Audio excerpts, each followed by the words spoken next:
Oh my gosh. I thought I was gonna take a picture. COVID brain, man.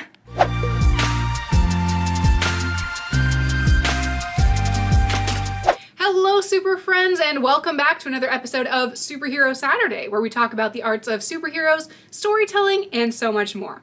My name is Annie, and today we're going to be starting a little bit of a series that I'm tentatively calling Controversial Writing Advice. I first decided to become a writer way back in 7th grade, which, funnily enough, was 2 years after I had written my first book. It was for a school project, so I kind of didn't really think it counted. When I suddenly realized that I had the power to string words together and create a story like the ones that I loved reading, I was so excited. And as they say, the rest is history. Well, history with a lot of rabbit trails, dead ends, and a whole lot of humbling myself for the sake of the art. In my long career as a professional writer, I have overcome quite a bit and gained a lot more skill and refined my talent to be able to get where I am now.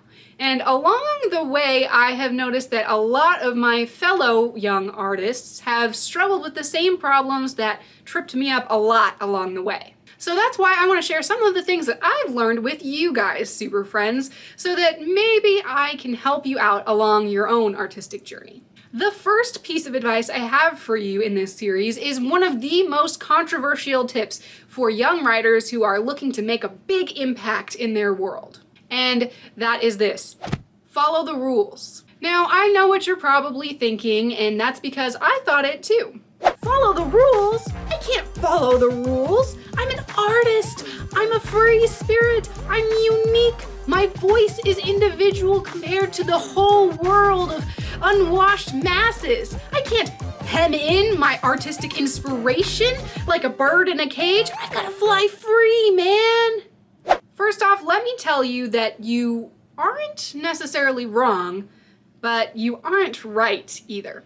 You might feel like you are alone out there in the artistic wilds of creativity, but there are a lot more like-minded people out there than you might realize. People who share your experiences, your stylistic preferences, even your ideas. But again, that's not a bad thing, because if there weren't other like-minded people out there, who would be around to appreciate your work? And while art for its own sake is also not necessarily wrong, if you spend too much time in that area just working for yourself and your own little bubble, then you can start sounding like a supervillain.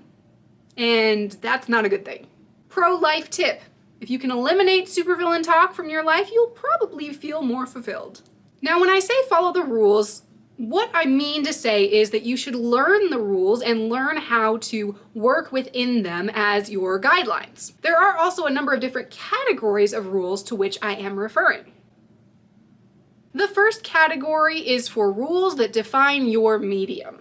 For example, if you're writing a young adult novel, kind of like in the veins of Harry Potter and Percy Jackson and that kind of thing, really you should try and stick between 75,000 and 110,000 words in length.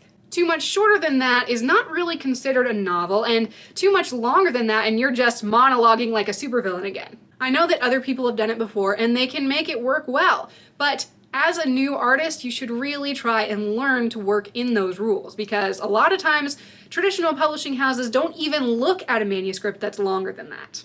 On the other hand, if it's 3 lines of prose and a drawing of a squid, it's very much not a young adult novel. See what I'm saying?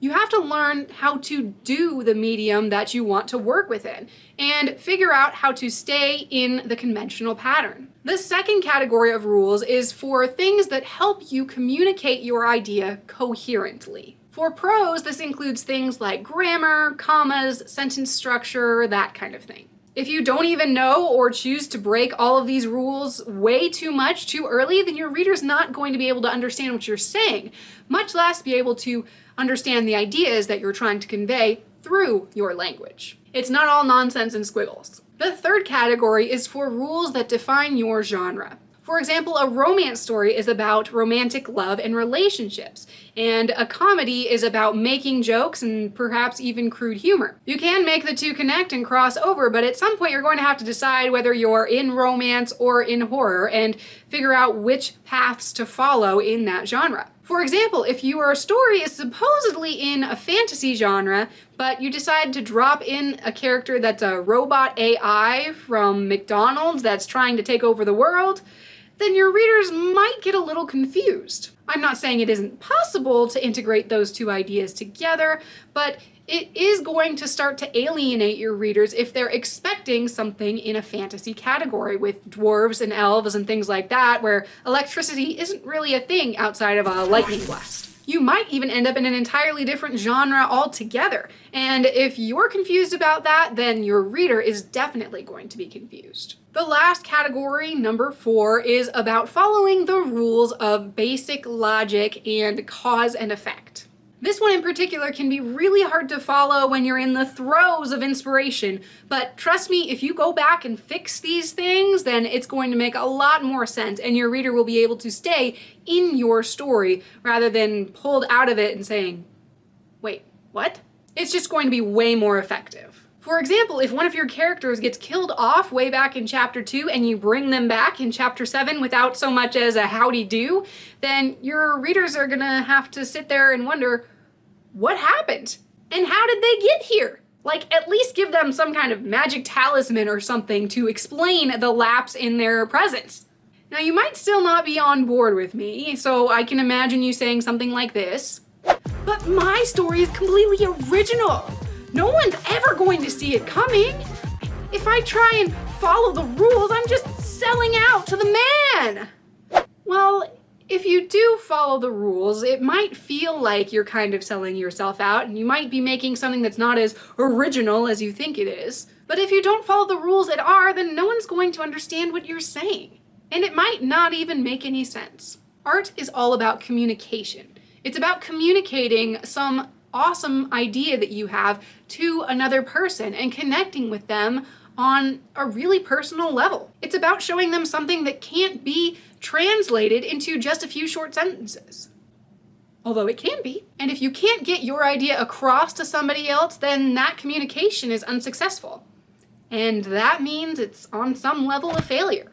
Breaking the rules is one of those fundamental artistic things that we do as creators. It's been present throughout the whole history of communication. But if you don't understand how the rules work in the first place, and if you can't figure out how to put your art within the scope of those rules, then how are you going to even know that you've broken any? So, long story short, follow the rules, make something at least semi-conventional, get an A, and then after you learn how to follow the rules properly, then you'll know better how to break them. Thanks so much for watching, Super Friends. Did you think this was controversial writing advice? Do you think that maybe you know a little bit better than I do? Go ahead and put those down in the comments below. If you liked this video, give us a big thumbs up and subscribe to our channel if you'd like to see more superheroic content every single Saturday. You can join the team by following us on social media and supporting us on Patreon. And if you want to see my own writing advice in action, you can go to our website at www.fearless9.com to pick up a book of your own. Thanks again for watching, Super Friends, and we'll see you next week.